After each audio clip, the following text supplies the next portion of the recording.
Make a short video on prayer.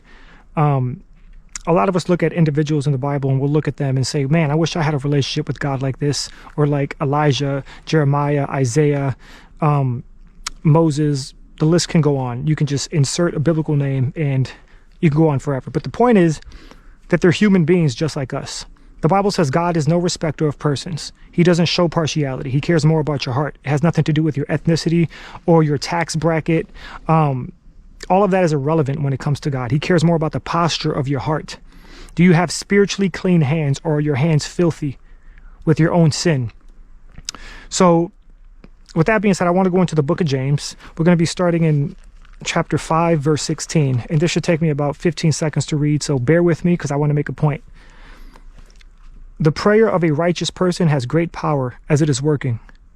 Elijah was a man with a nature like ours, and he prayed fervently that it might not rain. And for 3 years and 6 months it did not rain on the earth. Then he prayed again, and heaven gave rain, and the earth bore its fruit. It says he was a man with a nature like ours. You can rephrase that or reword it in a way where it says he's a human being just like us, to put it even more simply, right? So that when you read something like that, it motivates you. It gives you that boost of prayer. It gives you a desire to want to seek the Lord on that type of level. Because like I said, Elijah was a man just like everybody else, right?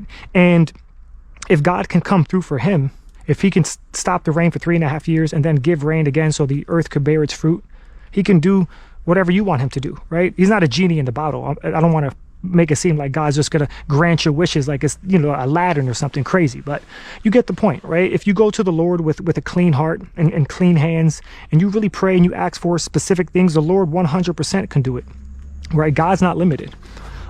Without faith, the Bible says, it is impossible to please God. So you really got to have faith, and you really have to trust the Lord with your prayers and be motivated.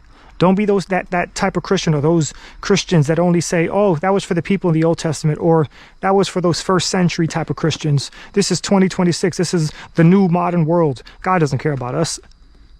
That's far from the truth. The Bible says God's the same yesterday, today, and forever. So if he can answer Elijah's prayer thousands of years ago, guess what? He can answer your prayer today. Be encouraged.